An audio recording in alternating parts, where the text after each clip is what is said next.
अस्सलाम वालेकुम friends, welcome back to top smarties. Drama serial तेरे जाने के बाद। अशर के जाने के बाद सालिया हर वक्त बेटे को फ़ोन करती है और यही कहती है कि मैं बहुत अकेली रह गई, मेरी कोई भी औलाद मेरे साथ नहीं। फरी भी चली गई, तुम भी चले गए और अलीज़े भी जॉब पर चली जाती है। क्या मेरा यही कसूर है कि मैं तुम सबकी माँ हूँ? सालिया जो हर वक्त अपने बेटे को फ़ोन करके इमोशनल करती रहती है कि मैं बिल्कुल अकेली हूँ, मुझे कुछ हो ना जाए, मेरे पास तो कोई होता ही नहीं, काम वालियों का क्या है, वो तो अपना काम करके चली जाती हैं। यहाँ पर बात करें अगर फरी की, तो फरी कौन सा सुखी है। समीर ने फरी को बहुत ज़्यादा तंग करके रख दिया। हर वक्त बस पैसों की तंगी यही कहता रहता है। दरअसल समीर कोई काम भी तो नहीं करता, बस फरी के पैसों पर ही ज़िंदगी गुजार रहा था। और जब फरी के पैसे ख़त्म हो गए तो उसको एहसास हो गया कि अब फरी के पास कुछ नहीं, अब तो कहीं दूसरी जगह ही मुंह मारना चाहिए। इसीलिए तो उसी मॉडल के पास चला जाता है जो उसके घर भी आती है, जो यकीन दिलाती है समीर को कि वो समीर को पसंद करती है, उससे शादी करना चाहती है। और अगर समीर भी ऐसा करेगा तो वो समीर को ऊंचाइयों की बुलंदी पर ले जाएगी। वो एक टॉप मॉडल है और वो समीर को सपोर्ट करेगी। और समीर रहा सदा का लालची इंसान, अब वो इस लड़की के साथ मिलकर फरी को धोखा देगा। फरी जिसने उसके लिए सब कुछ किया, अपना जहेज का फर्नीचर से लेकर अपने शौहर तक को छोड़ दिया, माँ भाई बहन सब कुछ छोड़ दिया, मगर समीर ने उसके साथ क्या किया। ऐसे लोग कभी भी एक के नहीं होते, एक से दूसरी और दूसरी से तीसरी जगह मुंह मारना उनकी आदत बन चुका होता है। जैसे कि अब समीर की, वो किसी के कंधों पर पैर रख कर ही आगे पहुंचना चाहता है, खुद में तो उसकी एबिलिटी है नहीं कि वो आगे पहुंच जाए। हाँ, मगर फरी को ज़रूर तंग करवा देगा और फरी को माँ के घर न चाहते हुए भी जाना पड़ेगा, हमेशा हमेशा के लिए। सजल से अशर बहुत मोहब्बत करता है, उसकी हर छोटी छोटी ज़रूरत का ख्याल रखता है। बाहर आकर तो उसने अपनी आंखें ही सर पर रख ली। आज तक सास को फ़ोन नहीं किया, हालांकि सास ने उससे माफ़ी भी मांगी। सजल को फ़ोन कम से कम एक बार तो सास को करना ही चाहिए था, ऊपर से सास से मिलकर भी नहीं आई। और यहाँ पर माँ को फ़ोन करके कह रही है कि जब से यहाँ पे आई हूँ मुझे ऐसे लगता है जैसे मैं ज़िंदा हूँ, मैं सांस ले रही हूँ।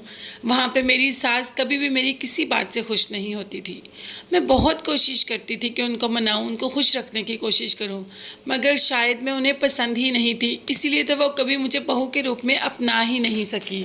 अशर जो कि अचानक ऑफिस से आता है, इन दोनों की कन्वर्सेशन सुन लेता है। उसे बुरा भी लगता है कि सजल उसकी माँ के बारे में अपनी माँ से बात कर रही है, इसीलिए सजल उसको देखकर थोड़ी परेशान हो जाती है कि सजल बातें ही ऐसी कर रही थी। अशर को देखकर एकदम सजल चौंक जाती है, मगर इस बार अशर बड़े ही तहम्मुल से सजल से बात करता है और उसे कहता है कि अम्मी वहाँ पर बहुत अकेली हैं, लगता है तुमने अभी भी उन्हें माफ़ नहीं किया। जिस पर सजल का कहना है ऐसी कोई बात नहीं, मैं उनसे अब नाराज़ नहीं।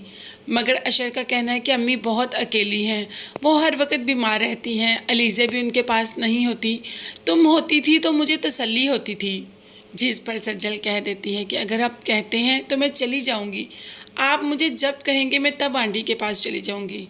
तो अनकरीब अशर सज्जल से यही कहेगा कि उसकी माँ के पास चली जाओ। असूलन यहाँ पर सज्जल को ये नहीं कहना चाहिए था कि वह सौलिया आंटी के पास वहाँ चली जाएंगी, बल्कि उसे कहना चाहिए था कि मैंने शादी आपसे की है, ना कि आपकी माँ से। हाँ, माँ बाप का बहुत ज़्यादा हक होता है, मगर बीवी शौहर को छोड़कर हमेशा हमेशा के चली जाए, ये कहाँ का इंसाफ है। ये तो सजल ने बहुत बुरा किया और अशर भी इस वक्त बहुत ही बुरा करेगा जो सजल को वापस पाकिस्तान छोड़ देगा, सिर्फ़ और सिर्फ अपनी माँ के लिए। और माँ अपनी चालों में कामयाब हो जाएगी। माँ ये सारे आइडिया किससे लेती है? फ़रहीन से। सब कुछ फ़रहीन सिखाती है। अभी भी माँ फ़रहीन को कॉल करके उससे मशवरे लेती रहती है, मगर फ़रहीन को माँ को मशवरे देते देते अपने घर को ख़राब कर लिया। अपने घर में तो कोई उसका मशवरा या कोई इसकी साजिश चल ही नहीं सकी। समीर ने उसको बहुत ही बुरी तरीके से धोखा दे दिया। मगर कुछ भी हो, फरी के कहने पर माँ ने जो चाल चली वो बिल्कुल सीधी पड़ी और अशर ने सज्जल से कह देना है कि अब वो पाकिस्तान चली जाए।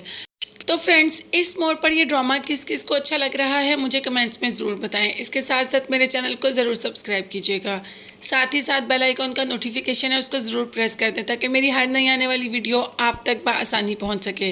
अपना बहुत ज़्यादा ख्याल रखिएगा और मुझे भी अपनी कीमती दुआ में याद रखिएगा। और जाते जाते मेरे चैनल को ज़रूर सब्सक्राइब कीजिएगा। नेक्स्ट वीडियोज़ तक के लिए अल्लाह हाफिज़, bye bye and take care.